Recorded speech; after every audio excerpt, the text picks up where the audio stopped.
গতকাল মাদারীপুরে মসজিদে ঢুকে আপন ৩ ভাইকে কুপিয়ে জবাই করে হত্যা করার যে দৃশ্য সারা বাংলাদেশের মানুষকে বাকরুদ্ধ করেছে।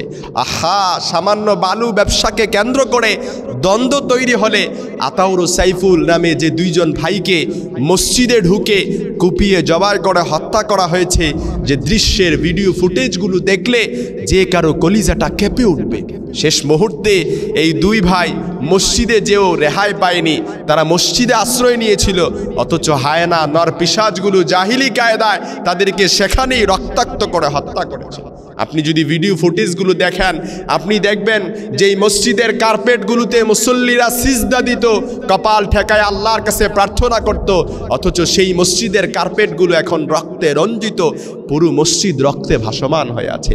আহা, কিভাবে যে বুঝাই, এই দৃশ্যটি দেখলে পরে যখন আমি দেখছিলাম, আমার বিশ্বাস করেন আমার পুরো ভিডিওটা দেখার মতো আমার শরীরে শক্তি হয় নাই, আমি সেখানে স্টপ করে দিয়েছি। আজকে যুগান্তরের নিউজটা যখন আমি পড়লাম, নিউজের আর্টিকেলটা পড়ে দেখলাম যে হায়নাগুলো শুধুমাত্র তাদেরকেই জখম করে হত্যা করে ক্ষান্ত হয় নাই, তাদের ঘর বাড়ি পর্যন্ত আগুন দিয়ে জ্বালিয়ে দিয়েছে। মনে রাখবেন, দার্শনিক পি.কে. হিট্রি বলেছিলেন যে দেশের জনগণ আইন নিজের হাতে তুলে নেয়, ওই দেশের কখনো শান্তি শৃঙ্খলার দ্বার উন্মুক্ত হয় না। আহা, আমি আজকে বাংলাদেশে দেখতে পাচ্ছি প্রত্যেকটি অঞ্চলে অপরাধের প্রবণতা যেভাবে বেড়েই চলছে, এর একমাত্র কারণ হচ্ছে অপরাধীদের সঠিক শাস্তি নিশ্চিত না হওয়া। অপরাধীরা নির্বিঘ্নে চলাফেরা করছে, দর্শনকারী নির্বিঘ্নে চলাফেরা করছে, জুলুমকারী নির্বিঘ্নে চলাফেরা করছে।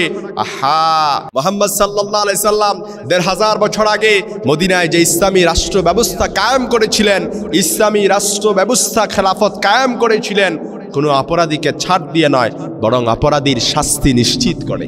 চুরির বিচার প্রকাশ্যে, ফাক্তাও আইদিয়াহুমা, হাত কেটে দাও। জেনার বেবিচারের বিচার প্রকাশ্যে পাথর নিক্ষেপ করতে করতে হত্যা করা হয়।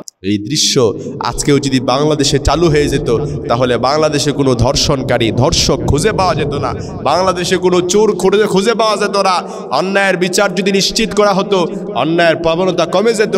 জুলুমের বিচার যদি নিশ্চিত করা হতো, তাহলে আর কোনো জুলুমবাজ, কোনো মাজলুম, কোনো জুলুমবাজের দ্বারা কোনো মাজলুম কখনো শিকার হতো না। আহা, এজন্য মনে রাখবেন, যেই দেশে অপরাধের প্রবণতার শাস্তি নিশ্চিত করা হয় না, যে দেশের ঊর্ধ্বতন কর্মকর্তাগণ, আমলাগণ এসির নিচে হাওয়ায় নিজেদের শরীর আন্দোলিত করে, নিজেদের শরীর ফুলায়, ওই দেশে কখনো শান্তি শৃঙ্খলার দ্বার উন্মুক্ত হয়। মাদারীপুরে মসজিদে ঘটে যাওয়া যে দৃশ্যটি আমরা দেখেছি, আহা, আপন ৩ ভাই সামান্য বালু ব্যবসা নিয়ে দ্বন্দ্ব হওয়ার কারণে তাদের সাথে রেষারেষি সামান্য হতেই পারে, পারিবারিক দ্বন্দ্ব নিয়ে রেষারেষি হতে পারে, ব্যবসায়িক দ্বন্দ্ব নিয়ে রেষারেষি হতে পারে।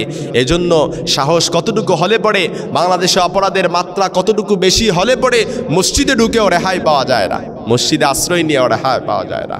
আল্লাহ তাআলা আমাদের এই বাংলাদেশকে, আমাদের এই বাংলাদেশের শান্তি শৃঙ্খলার দ্বার আল্লাহ তাআলা উন্মুক্ত করে দেখ। প্রত্যেকটি জনগণ যেন নির্বিঘ্নে তাদের জীবন নিয়ে একেবারে সেফ নিয়ে যেন চলাচল করতে পারে। আমরা আল্লাহর কাছে সেই দোয়া করি, সেই সাথে আমরা বাংলাদেশের ঊর্ধ্বতন কর্মকর্তাদের কাছে আমরা সেই দাবিও জানাই।